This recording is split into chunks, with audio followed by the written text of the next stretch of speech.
Hello YouTube, Sidekick here. So I got a VR headset, a Quest 2, for Christmas, and I've been using it a bit in DCS, and I wanted to give you my impressions. But I also wanted to point out that these are the first impressions of someone who comes to DCS with a degree of life experience, and my impressions are certainly colored by this fact. So basically, this is VR for DCS, the Hey Boomer edition. Or to put it another way, if you can remember Neil Armstrong's Small Step for Man, or if you're a Canadian and you can remember when Henderson scored the goal, then I'm talking to you, Gramps. Everyone else can take a seat and be amused by the antics of your elders. First, before getting to any of the fine points, let me say that overall, VR in Flight Sim is, bluntly, a game-changing experience. If all other things were equal, I would not fly any other way ever again. I found the experience much more natural. The sense of depth removes a layer of mental calculation I didn't even realize I was doing. Things like aligning on the runway for landing, or judging height and descent rate, or lining up on a target are just easier in VR. The effect of the immersion is also something I really wasn't prepared for. That sense of being in the cockpit is very powerful. I live in a small house with my wife and grown kids, so my sim setup is in a space that's not quiet or private. And usually when I fly, I'm aware of things going on around me. Not so in VR. With the Quest on and the headphones over top, I can be about as far away as I want to be. It's actually a little bit disconcerting. The immersion also adds some subtle full body effects that I wasn't prepared for. Part of the reason that VR can make you motion sick, which was another revelation to me, but one that is very, very true. Anyway, the reason that it has that effect is because by replacing your whole field of vision with the scene that is moving, the VR experience can trick your body into feeling motion that isn't there. And when your brain checks these sensations against your vestibular system and gets a mismatch, you can get motion sick. But that's because you really do feel the motion. When you pull up sharply, there is a feeling of being pressed down. When you bank suddenly and pull, you feel the sensation.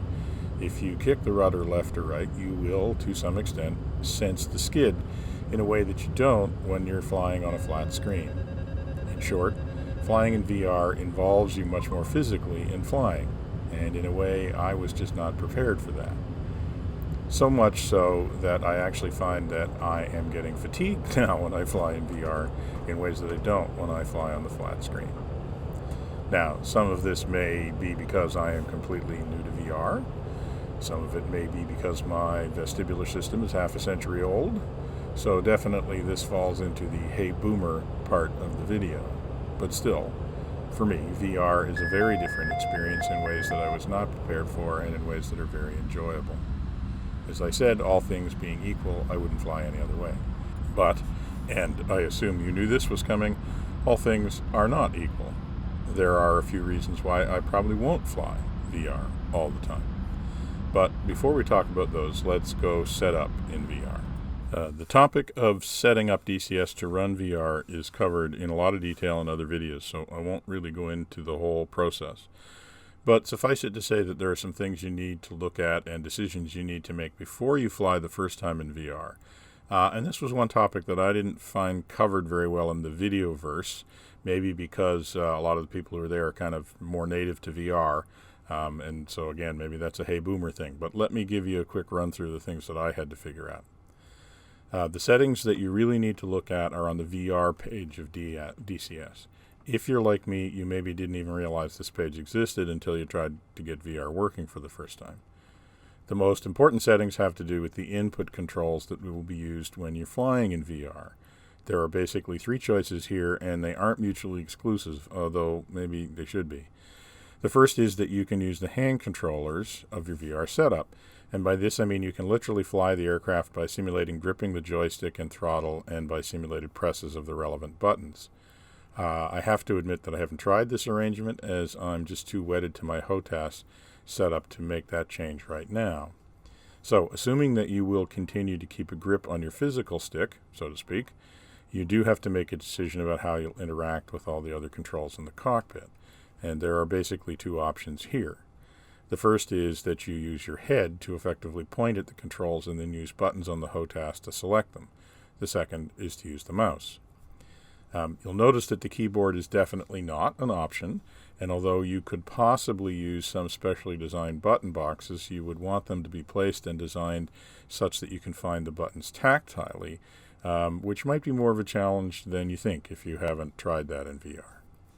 Of the two options, I have ended up preferring the mouse method for two reasons. The first is that I find it hard to point accurately enough by just looking at the switches, and it literally gives me a headache trying. And the second is because I actually did not want to sacrifice two momentary switches on my HOTAS to act as mouse buttons. Given all the different aircraft I fly, I actually found it kind of difficult to find two buttons that were not already in use in at least one of my control setups. Plus, I really did not find it that difficult to find and use the mouse with the headset on, and so I am using it. The only issue that I have come across is that the headset pointing still remains active, and so I not only have to use the mouse, but I have to look at the switch I want to touch, and so I have to look down into the cockpit for longer than I would like when I'm trying to access stuff. Maybe there's a way to disable this, but I haven't found it. If someone out there knows what I am missing, please feel free to let me know. The other settings that you will want to look at pretty much all deal with performance, and by that I mean frame rate performance of the system when flying in VR. As you are probably aware, driving a VR headset is much more demanding of both the GPU and CPU than driving, say, a single 1440p monitor. In my system, I have a single ultra-wide 2560 by 1080 monitor, and my combination of a Ryzen 5 3600X and an RTX 2060 Super has always been more than adequate to run this monitor with pretty aggressive video settings. This is not true for VR, and this is frankly one of the reasons why I probably won't fly VR exclusively. But the situation is a bit complicated, so let me explain. The first setting that you're going to want to set on the VR page is the pixel density. This will have a strong impact on your performance. It will also have a strong impact on the quality of the display. For me, a setting of less than 1 was unusable, because I couldn't read displays or instruments or even recognize small features like vehicles on the ground. A setting of 1 was barely acceptable, and I wasn't really comfortable until I got to 1.2 or 1.3, and I didn't see a whole lot of improvement beyond 1.5. But needless to say, this setting also has a strong impact on performance. With settings past 1, I had to start making significant compromises on video quality. Note that this depended a lot on the aircraft I was flying. The Su-25 and A4 seemed to allow for much higher settings before the frame rate became problematic. The Harrier and the A10 required much more aggressive reduction in video quality to keep the frame rates up. And it's important to keep the frame rate up because even a small amount of stuttering is very noticeable in VR, and for me at least, it has a strong and negative impact on my overall well-being. Even a small amount of stuttering starts to make me motion sick within a few minutes, and it's just not workable. So basically, to fly the more complex aircraft with my current system, I am using video settings that combine to make the cockpit a little fuzzier than I would like, and the outside world a little bit more of a cartoon than I care for. While I could probably improve the situation with a new GPU or CPU, the current global supply situations of those components is not likely to make that an attractive option for quite some time. So for now, flying in VR is just a little bit more work than I would like as I squint at my instruments and try to see small targets on the ground. So that's my first complaint about VR. The second complaint is in some ways like unto it, and that is that I do find flying in VR to be a bit of a chore.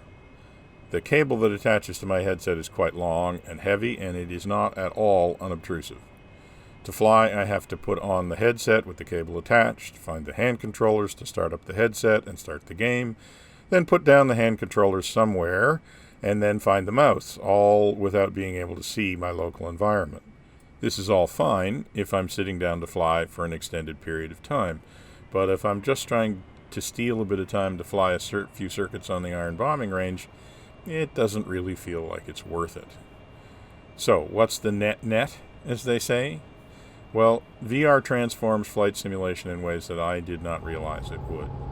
The feeling of being in the airplane is powerful and, frankly, a little wonderful. I enjoy flying in VR in ways that I really don't on a flat screen. But it is still pretty cumbersome. It takes more effort to get in the cockpit than flying on a flat screen does, and the graphics quality still leaves something to be desired. So I'm certainly going to spend a lot of time flying in VR, but I also will still be flying the old-fashioned way, at least for now. So I guess my bottom line advice is, if you can afford the Quest 2, and you have a setup that will support it, even on minimum settings, then I think it's worth giving VR a try, and I hope you'll let me know if you do. As always, if you're enjoying these videos, please subscribe to the channel and get the notifications on. And for now, this is going to be Sidekick, signing off.